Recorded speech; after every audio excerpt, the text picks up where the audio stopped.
Welcome back, everyone. My name is Tara Hammes. I am a registered dietitian and the Healthy Aging Manager for the Massachusetts Councils on Aging. And MCOA is a member-based organization for all of the Councils on Aging, Centers for Active Living, we don't call them senior centers. And what we do as an agency is provide support, training, technical assistance, advocacy, etc. for the staff of the COAs. One of the best parts of my job is that I get to come out and talk to you and give you some frontline nutrition information. Excuse me. Sometimes, as you know, I can get on my little soapbox, right? And I usually say I'm hopping on and hopping off my soapbox. I'm definitely on my soapbox for this one, okay? So, before we jump in, one of the other things I like to mention is my philosophy is I'm here to give you evidence-based information. Okay. Years ago, I asked a group if they had questions, and there was a man in the back, and he raised his hand, and he said, "I'm 87 years old. I've gotten this far without you. Why do I need to listen to what you're saying?" And I was not ready for that question, but I was quick on my feet, and I said, "You don't. You don't. I'm here to give you the info, and it's your choice to decide if any of it will fit into your life." And I also always say that I'm not trying to turn everyone into vegetarians running to the most, boutique-y supermarket in the town. I want to encourage folks just to try and make a 1% improvement in their life. Just move the needle a little bit. Okay. Fair enough? Okay. Any questions before we start? Does that sound reasonable? No. I also like to mention that if Cookie Monster were human, I would have married him in the 3rd grade. So I'm that kind of dietitian. All right, so today I want to talk about vitamins and supplements, and this is fabulous, a fabulous turnout. Thank you all for coming. Yes, I know you have choices of what you can do with your time, and I always appreciate it when you come or tune in. And as I say, if you've missed any of our other sessions and you want the handouts, my email is at the end. Feel free to email me and I'll send them to you, just like I'm gonna do with today. Okay, all right, so vitamins and supplements.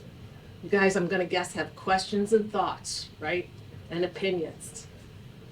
I see some nodding. All right, I'll just nod for all of us.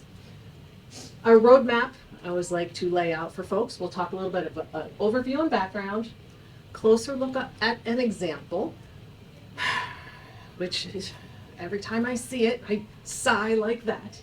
And then we'll talk about some strategies and resources. Sound good? All right, so, do I want to? All right, let's talk about what are supplements? Let me ask you guys that first. What are they? Additions to your diet. Additions to your diet, yep, in the form of what? Pills. Pills. Vitamins. Minerals. Vitamins, minerals, they can be in pill form. What other forms? Liquids. Gummies, all of that, absolutely. Right. And what are some of the hot topics around supplements right now, or like popular supplements? Vitamin D. Vitamin D is a big one. Yeah. Calcium, vitamin D, and B12. And B12. B12. What's vitamin C? What's the really popular one right now? They say they come and go in waves. Like vitamin D was really popular, and now we're realizing like, it's not the miracle vitamin that we thought it was. Fish oil? Vitamin E. Fish oil. No. It starts with an M. Magnesium. Magnesium. Oh my God. Yeah. What are we taking magnesium for? Sleep. Sleep. What else? Bones. Bone. Like there's a there's a Blood miracle pressure. one every so often. There's a new one. What was the really popular? Sorry, I do go off on tangents for those of you who don't know. What was the really popular spice a couple of years ago?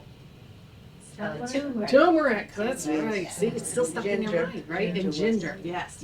Okay. All right. So what are they? Just as you described.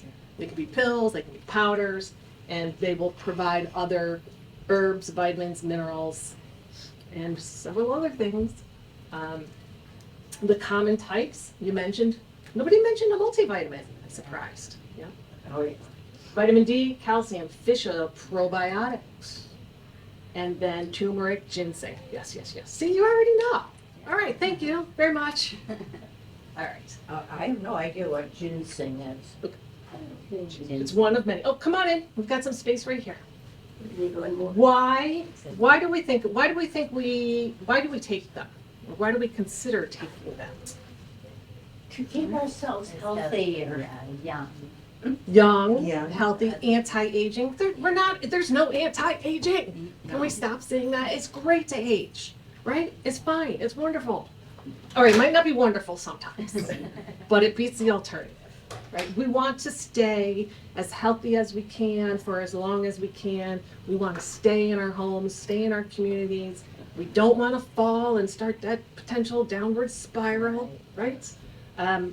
We want to have our health span match our age span as best we can. But man, it gets harder as we get older, doesn't it? Yes, I'm 56 and like I'm living it now. I feel it now.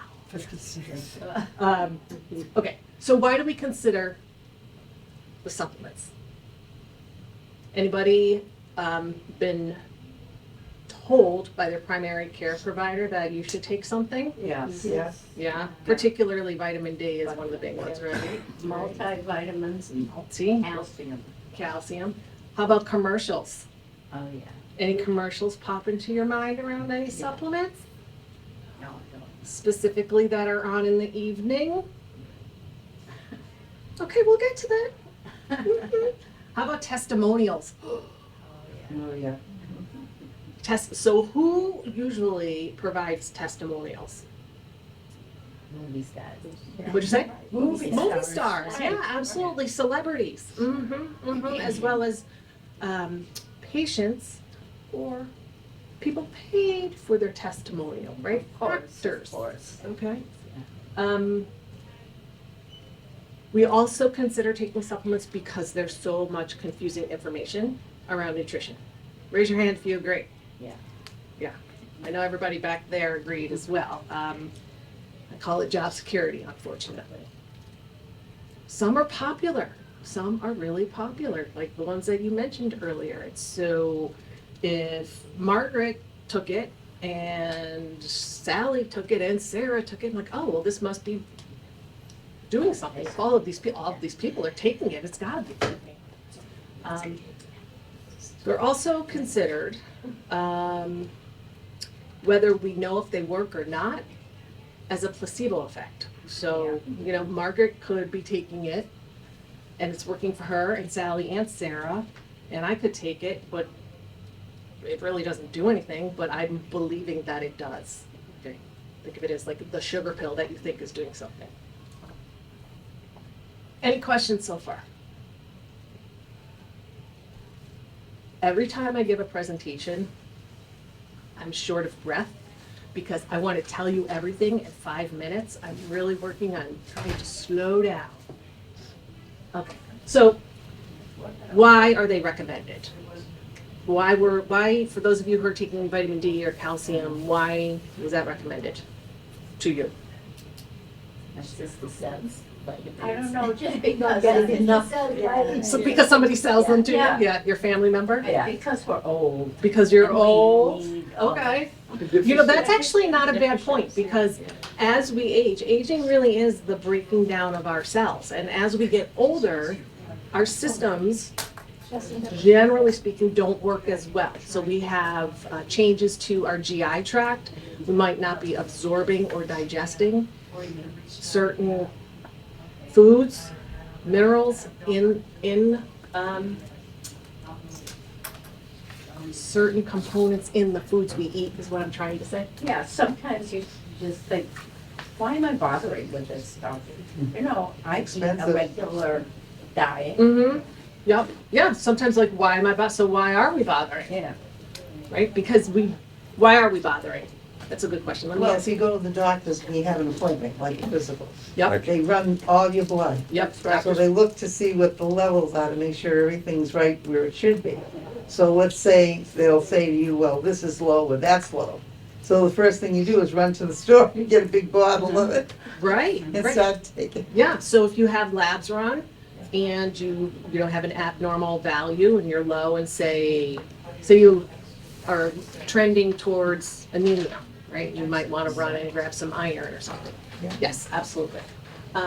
We also might have a limited diet or access to foods.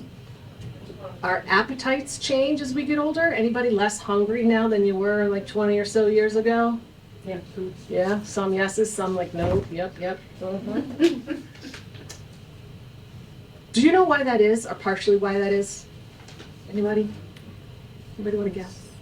So what happens as we age? What do we lose? Body mass. Body mass, our muscle mass. So as our muscle mass breaks down and we lose it, starting around age 40, our metabolism slows down because our muscle mass, everything from our heart to our biceps, that's what drives our metabolism.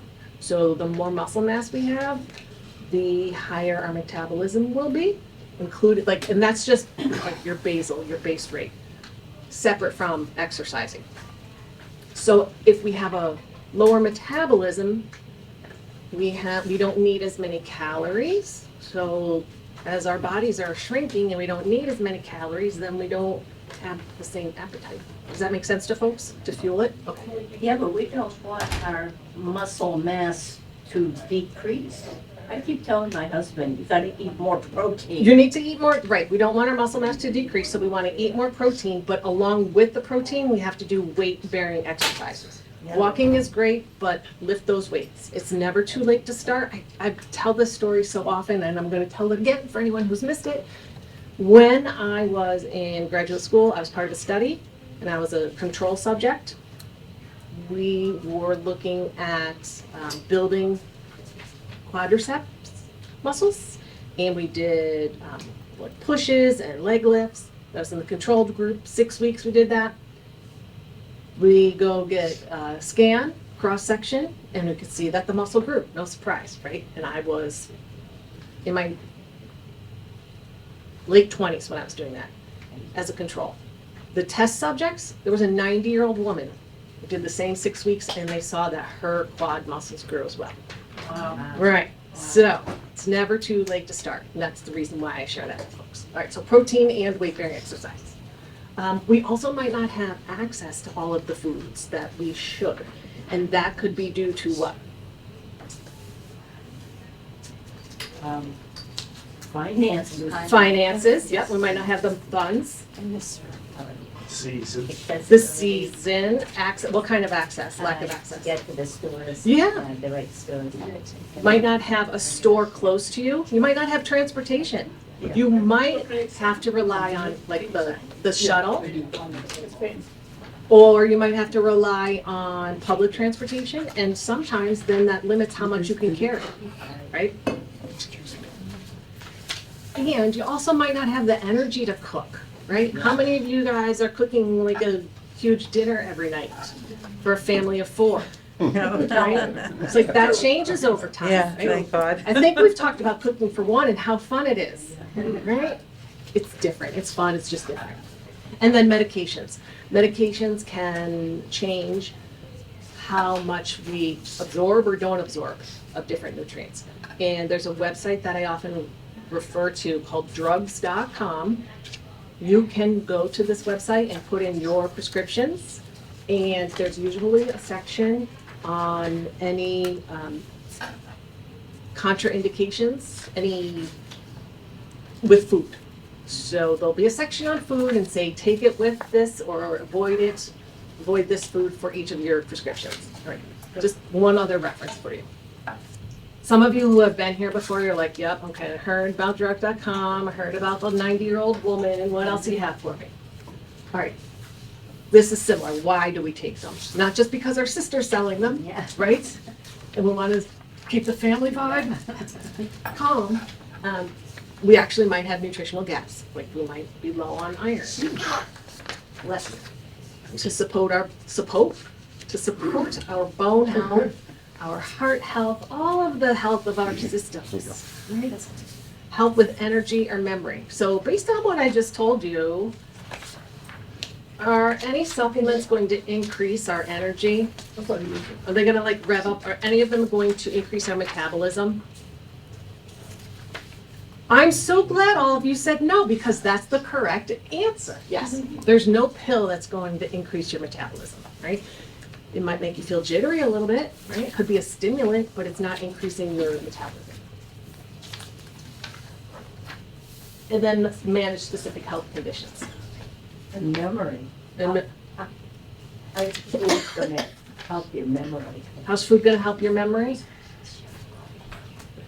How many of us are a little concerned about getting some form of dementia?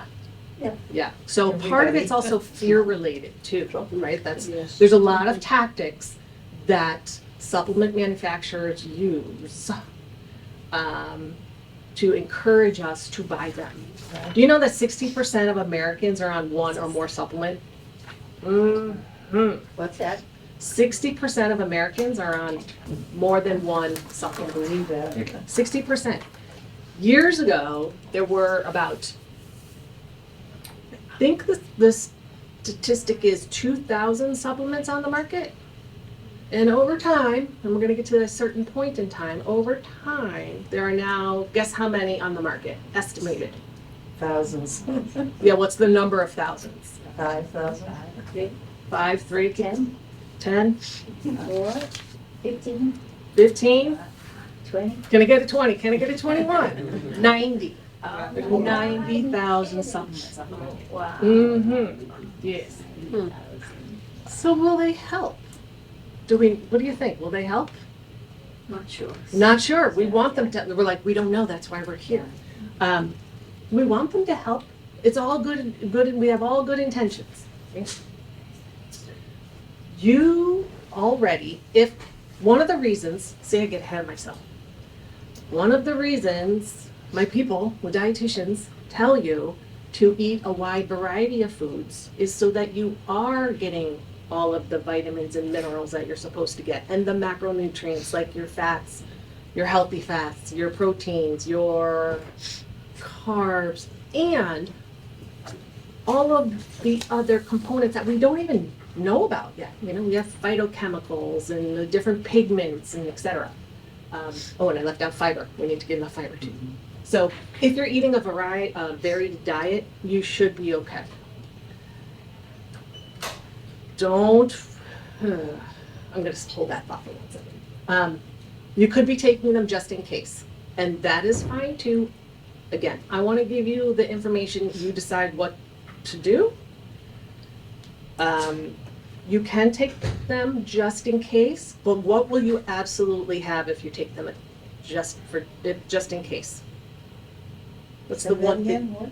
If you take a supplement just in case, let's say a multivitamin, Yeah. what will you have for sure? Expensive pee, Yeah. okay? Oh, You get Your that body right. can only take in so much, right, at a time, and you're going to excrete most of it. Will they help? If you're using them instead of medications or a balanced diet, food first, okay? Food first, take your FDA approved prescriptions as recommended, and then you probably don't need the supplements. And some folks can be taking too many at once, right? Mega doses, again, expensive pee, and they can tax certain organs in your body. More is not always better. Especially in this country, right? More. All right, so what are the common supplements that older adults take? You mentioned half of them already. Vitamin C, calcium, vitamin D, B12, magnesium, fish oils. Do you know that there's some studies around fish oils, omega-3s, that really show that the fish oil alone does not do what it is purported to do, but if you take the fish oil from the food source, it definitely has an impact. And so they are not really sure if it is an interaction with, maybe the protein that you're taking in at the same time. So there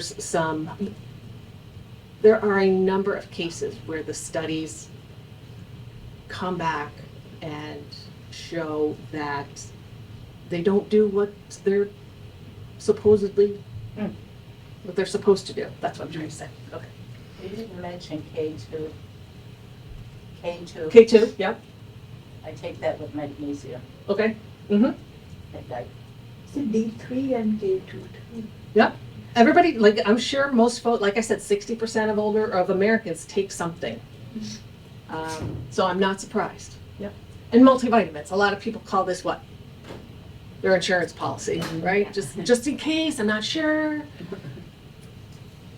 Fair enough. You do you, right? Like I said in the beginning, a little soapboxy, because I want you to eat the food. All right.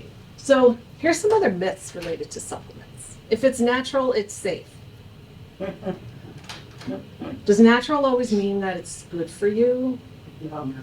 I know I'm going to pick on a particular product, but does anybody remember Snapple's slogan? Snapple what? Snapple's slogan.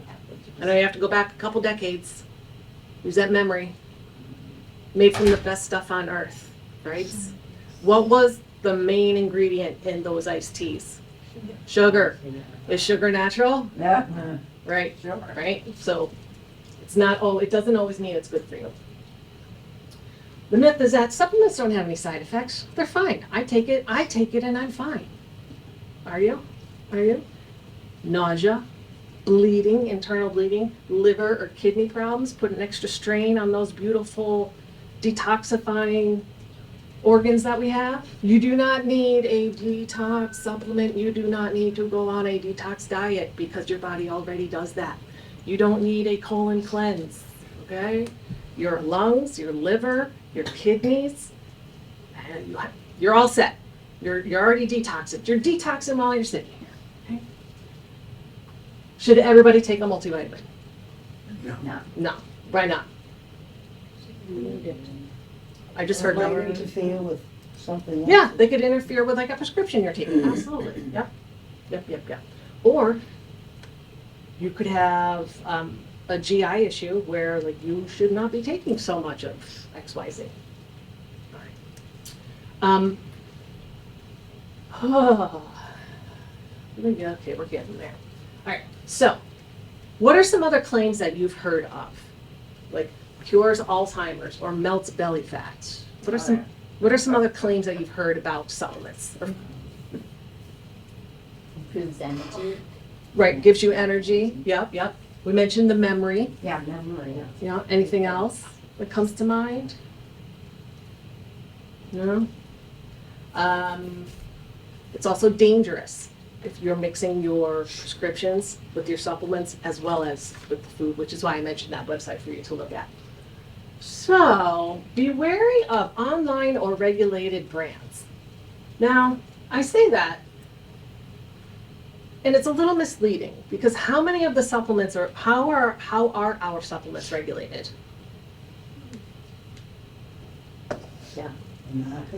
They're not. They're not. That is the correct answer. And this is when Tara climbs up on her little soapbox that she brought. And the reason I'm so passionate about this subject is because when I became interested in nutrition, this was happening. So back in 1990, the NLEA, the Nutrition Labeling and Education Act, required some standardization, right, around nutrition labeling on foods, right? And it authorizes the FDA to regulate health claims on labels. Right? During this time, does anybody know what was happening at this time? Which is why I'm so angry. The supplement lobby said, we're foods, we're not prescriptions. We're not prescription, we're classified us as foods. If they were not in the food category, where would they be? Supplement. In with the drugs, right? How are drugs regulated? FDA, huge long process, and I know people get angry about the cost of drugs, and they are expensive, and, you know, the kickbacks and the doctors and the pens and the notepads. But honestly, it takes a lot of time and money to bring a drug to market. That's where a lot of the cost really comes from, separate from the increases, et cetera, et cetera. But know that it's expensive to bring a drug to market, and that includes all of the steps that they have to go through for FDA approval. Supplements, they don't. There was a separate act, DSHEA, that was passed to provide more specific rules for dietary supplements, including their labels and claims. So this means that they cannot, supplements cannot, on the label say that they're going to treat, cure, or prevent or diagnose any disease. Okay, so there is a framework. There are certain things that supplement manufacturers cannot say. However, if any of you have taken any English classes in high school or have grown familiar with the English language, you know that it's pretty pliable. Okay? There can be quite a few inferences or suggestions around what a supplement can do. And that is where we get tricked. Yeah. Okay? Because we want to do what's best for ourselves. So we want to believe, we don't want to believe that these products are being sold for what reason only? Money. Money, exactly, exactly. So there's very limited oversight. Unlike drugs, which have to go through rigorous testing, trials before they can hit the market, a supplement can go immediately to market before having, before being tested. They never have to be tested, actually. Wow. Well, there's every bottle you look at, there's an asterisk at the bottom. And it says what? And it says that this has not been approved by, and it goes on. It's a statement that you see Yes. all the time. It's the disclaimer that says that FDA has not approved or reviewed, not only on the bottle, but where else do we see that? In the ads, on TV, in like half-point fonts that we can't read. Yeah, very, You know, very across the small. globe. Exactly. Yep. The companies are supposed to be the ones who are testing up front. But it costs money, so a lot of them don't. Some do, and I'm not saying all supplements are bad or all are dangerous. I want you to be smarter consumers and consider this buyer beware, okay? Because some companies do, and then the product does what they're supposed to do. You have to really read the labels. Not only read the labels, sorry, I didn't mean to cut you off. Oh, I mean, the peanut butter they were saying should just be peanuts and oil. That's it. If you look and see all these other words, put it back. For peanut butter, yeah, you could do that. I mean, there's other additives for increasing shelf life. Sometimes there's salt in there too for flavor. And there's all different ways to decide whether you want to buy a food product or not. I know somebody once said, and it might have been in this class, a dietitian told them, instead of well, don't buy it if you can't pronounce it. There are so many safe and good ingredients in foods that we can't pronounce, right? But somebody said if there were more than 5 ingredients on the label, not to buy it. I liked that approach a little bit better, but you do. Oh. So not only, where was I going with that? Not only on the label, but also you have to do your own research. So you have like a list of suspect companies. I don't need one. Because All of why? them? None of them are regulated. I would consider all of them suspect to begin with. Like, take them all with a grain of salt, so to speak, because they don't have to be regulated. Sad, but true. You're gonna go tell your sister, and she's gonna be like, I don't want to talk to that dietitian. Also, some of them have been found to contain Oh, great. heavy metals, Yeah. lead. I was just listening to a podcast, and there's a researcher in Harvard. His name is Peter Cohen, and he studies supplements. And he was asked, you know, how would you rate the effectiveness of supplements in general? And I think his response was, you know, I don't really feel like doing fractions right now. He said, but I would say it's between 0 and 1%. So he definitely recommends that you avoid them because it's the Wild West. There was a study in Consumer Reports around, I'm blanking on what the supplement was, but it was contaminated with like 10 times the amount of lead we should be having. Yes. The labels may list nutrients that aren't actually in the bottle or in the wrong amounts. So the example I like to use is, what did we used to take for, or what were we being recommended? What was recommended to us for colds? Does anybody remember? Vitamin C. Vitamin C, there was a different one, started with an E. Emergency.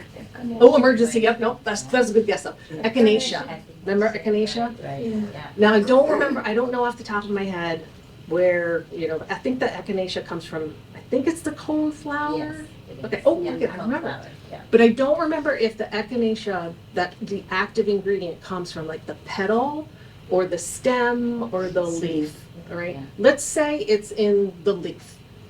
Manufacturers can take the petal or the stems, grind it all up and encapsulate it and say, here's your echinacea supplement because I use the coneflower. So it's not even containing the active right ingredient, thing, yeah. right?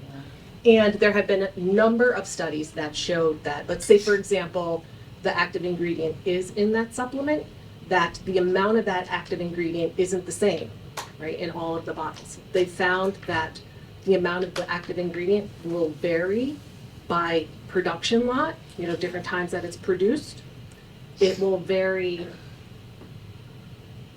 within, among bottles produced in the same lot, like the same date and time. They also found that the active ingredient varies among pills produced same lot in one bottle. Okay. So, yes, If the supplement is rated by independent labs, is that okay to take? if they're created by independent labs. Yeah, it's tested by independent labs. Oh, if it's tested, it could be, yes, that could be definitely a step, yes. That makes it, A little that better. validates it, right? Yeah. So with the testing, what we really want to know is we want to just assume that it was produced safely, right? What we really want to know is what we're taking is in there. So yeah, that's what is recommended, that they be tested that way before they go to market. But you have to do your research to find out. And it's still no guarantee, because if you think back to some of the labs, let's say in Massachusetts in particular, a few years ago, and if I say compounding pharmacies, does everybody remember? Yeah. What did they find in these compounding pharmacies? Mold. Mold. Yes, it was not a very clean place, right? So that it's contaminated. All right, here's one that just gets me every time, and that's Prevagen. I took pictures of all of the sides of the carton. Here is the statement. These statements have not been evaluated by the Food and Drug Administration.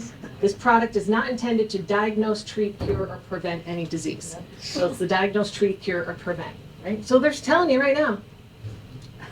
All right, well, what's it create? What was it? Why is it made then? Yeah, Right? but- What did they say? They said, what did they say? But just above that, it says tested and safe ingredient. Right? Yep, they're telling you it's tested and safe. What else are they saying that makes us want to take it? Because it has only sugar. That what? It has only sugar in it, nothing else probably. I'm not saying, Oh. yes, tested and safe means the ingredient could be just the sugar. It could be just a sugar pill. Yeah. Yes, absolutely. The placebo. Yep. How about this? Made for your brain. Yeah, Right? It's made for your brain. Right? And they are saying that it's made with, I always mispronounce this, but I'll try again, apolecorin. Yeah. right? Which is a compound originally found in jellyfish, made in a lab, Yeah. which we do with pharmaceuticals as well, so that's fine. But the studies do not prove that it really does as much as they're telling you it does, right? So do you guys see this one at night? Yeah. So Yeah. from now on, when you see it, you'll be like, oh, Tara's mad, she's watching it right now. So do doctors prescribe this stuff? They don't prescribe it because it's not a prescription, it's not, right? Yeah. They might recommend it. If you complain about, what, your memory? Memory loss. Or if you're worried, if we're, like, what can I do to improve my memory? Sorry, don't worry, come on in, grab yourself a piece of counter or chair. Or, It's a busy place. yeah, Wow, we're having a good old chat today. that's good. Yeah, It's Okay. interesting that there was 250% vitamin D in Right. that as well. It's like, right. that's not I- good either. Right, and how are you gonna know if you do take this, that that's what is helping you? It might just be the sugar pill, but you feel like, oh, I feel brighter and more alive, and I've been taking Prevagen or whatever supplement. I don't mean to just pick on Prevagen or, Snapple, these examples that I use. But how do you know? Are you gonna get tested before and after? Are you having, Right. are you having a cognitive test before and after? Are you doing other things? What's one of the best things you can do for your brain health? 2 things. Exercise. Exercise helps turn over those brain cells. Okay, exercise. And Getting involved with us. sleep. Yep. Sleep and food. And food. Yep, certain foods. Right. We did food. We did brain health before, right? What about seeing other people? And social. Yep, being social. Yep, to decrease social isolation. Yep. So Prevagen. By the time you do all of these things, if you're social, if you exercise, if you eat right, if you get enough sleep, if you manage your stress, you don't need this. You don't need this anyway. But doing all of those things consistently is really what's going to give you the best benefits for your brain health, let's say. Okay. So by the time we move, there's a book called Eat, Move, Sleep by Tom Roth, which it's a cute little easy to read book. Reinforces that if you want to read a little bit more about it. All right, Prevagen. I can see the man. I don't know if his name is Oscar, African-American man, short hair. He's very happy that he takes Prevagen. I wonder how much he's making off those commercials. Yeah. Right. Here's another tricky piece of the pie, and that is a number of supplements will have, they do not. Oh, yes, they do, right there. They'll have a seal, the NSF, right? Contents are certified, so they're like, oh, it must be okay, right? It's tested, right? What does MSF stand for? National Standard Sanitation Foundation. You might also see, so you might see one of these, or you might see UL, Underwriters Laboratory. I'm gonna get to the slide that shows you all the different seals you might see. The seals on these packages are really looking at the manufacturing process. They are telling you that it is not a dirty facility, that the machines are clean, that there's not gonna be, mold, contaminants, or other items in the supplements. It's really about how it's produced. The seals do not speak to the effectiveness of the product or even what's in there. So yes, the seals are good, but it's still not a guarantee. These are some of the more popular brands that people lean toward. Again, they'll say, third-party tested. The third-party tested could be for the manufacturing processes. It could be for what's in there. But what you really want are studies that show X does Y. Okay? And where do we find that? In our prescriptions, because that's what they have to prove. That's what companies have to prove to the FDA in the clinical trials. All right, so these are some of the seals that you might see. And again, I will send you these slides so you can refer to them. US Pharmacopoeia, Consumer Lab, NSF International, and Underwriters Laboratory. Those are the 4 seals. It will tell you if the manufacturer provides the samples or if those testing companies will buy it. It will tell you how often they're retested, if the manufacturers have to pay to have each product certified. So for each product, let's say at least the lowest rate is there, $2,000.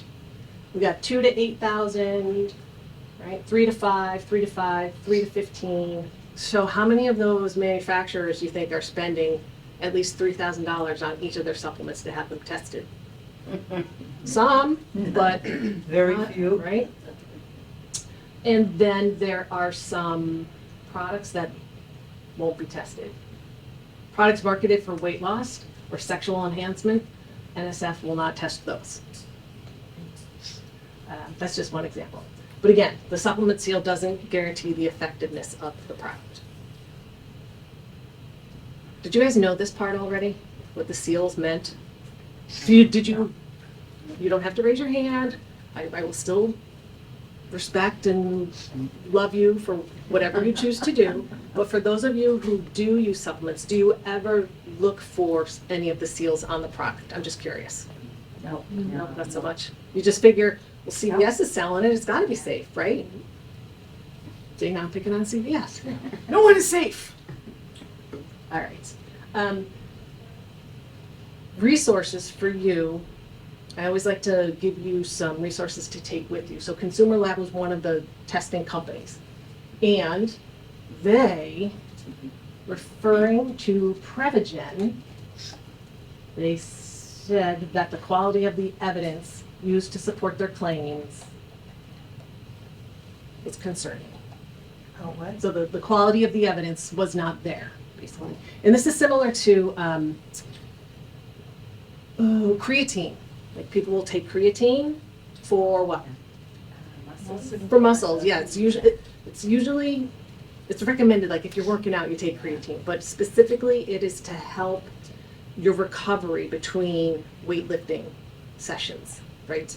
And there is a small amount of evidence that shows that it has a slight benefit.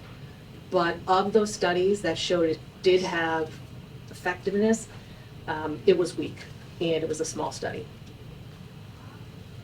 But just like any little positive tidbit, I'll say a supplement manufacturer or a food company or who can run with it. You know, so and so. This study said that it works. Well, who funded that study also? Right? Yeah. Yeah. Or, yeah, directly or indirectly, who paid that university department and that professor to run that study? Right. All right. You can also, for fact sheets around what different elements, vitamin supplements could do, or you could go to the Office of Dietary Supplements. I don't think much of this has changed over the past couple of years. But I will say, we know that the FDA has been decreased in size and scope, so there's even fewer, Right? there's even less oversight than there was. Yeah. But you can go there for fact sheets. So if you want to take calcium, what is it supposed to do? Should I take it? It's a good place to start. WebMD, don't we all go to WebMD? I'm like, oh my God, I got a negative lab result. I'm dying. What am I getting? You can go here for some information. Again, this is like, each of these are individual pieces of data. You want to take it together. In 2024, federal court ordered makers of Prevagen to stop the claims that it would improve age-related memory loss and brain function. Now, they said it was misleading and lacked reliable evidence. This is just 2 years ago. It's still on the market, Yeah, still running. right? Still rocking and rolling. Yeah, it's- There's no proof that it helps. Sorry, Charlie. Another source for you to look for evidence-based information, and I've mentioned this site a number of times before, is through Food Politics. This is run by Marion Nessel, who is a researcher. She was the head of NYU's nutrition department. She has written a number of books. You can go to her blog put in a search in the search function, aquaporin or whatever you want, and see if she's done a write-up on it. But she also will say it is the Wild West. They're risky. And that's really what we're doing every day in life, right, is managing our risk. Whether it's food safety or supplements, or are we having a Hershey bar, or are we having raspberries? Or are we having them together? Okay. Consumer Reports, this is a great link, which obviously you can't click on because I didn't give you that link, but when you get the handouts, you can click on that one and read the article. And Johns Hopkins has a really great website for you to do some more research. And I'm not saying go home and like, oh my gosh, I got to do all of this other stuff. But if you're curious, I always say do your own research. These are places to start. Don't you hate when people say, well, you got to do your own research? I'm like, well, how do I do that? Right? Where do I go? Those are some examples for you. I encourage folks, as you already heard, to choose food first. If you can, buy it locally and in season. You don't have to.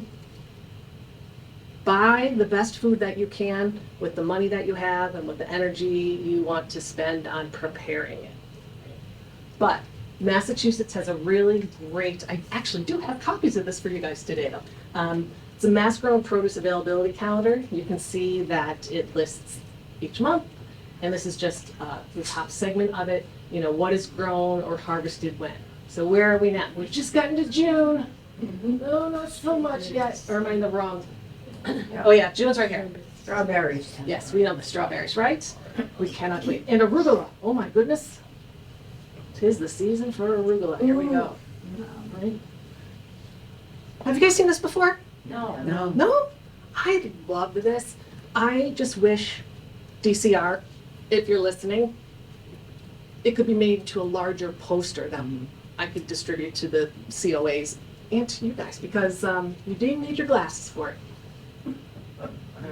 All right. We covered food politics. That was Mary Nessel. Center for Science in the Public Interest, CSPI. Have you heard of them before? No. Have you heard of, for those of you who haven't, does the term food police ring a bell? No. A little bit. Remember when the popcorn discussion was big back in the mid-90s? Eggs. Eggs, yes. I always like to talk about the eggs, don't I? I know, yes. Consumer Lab, we talked to NIH, Consumer Reports. Oh, and then this is my mothership, the Academy of Nutrition and Dietetics. Sometimes they have, it's my national RD association. Sometimes they have consumer materials that you can look at as well. Any questions? I'm sure you have some. I mean, it gets me, like, nutritionists and doctor, everybody you heard how good, like, example, blueberries. Now, all of a sudden, they say they're poison and you're not supposed to give them to babies and all that kind of stuff. And it just burns me because it's like, Blueberries, so fruits and vegetables, eat them, period. Okay, that's your takeaway. Blueberries specifically, I usually recommend, fruits are one of the groups that are recommended for brain health. And people say, oh yeah, berries, and especially blueberries. And the reason we know that, which I did not realize until about a year ago, was that it was a industry-funded study. So the blueberry industry funded the study. So I just say berries now, right? Yeah. So I'm always learning. It's a lot to stay on top. And it burns me too because it's a lot to stay on top of. I always apologize on behalf of the entire, dietetic community because science is always changing. But the bottom line is, if you eat a variety of foods, eat your fruits and vegetables, eat your low-fat or your lean proteins, specifically more plant-based, you're going to be in much better shape. What about pesticides? So there's the Dirty Dozen list that comes out all the time. These top 10 or top 15 have the most pesticides. The reason I recommend, local and seasonal is because they tend to have fewer, not always. But I would rather folks eat, what was the one that just came up with the news? Driscoll's.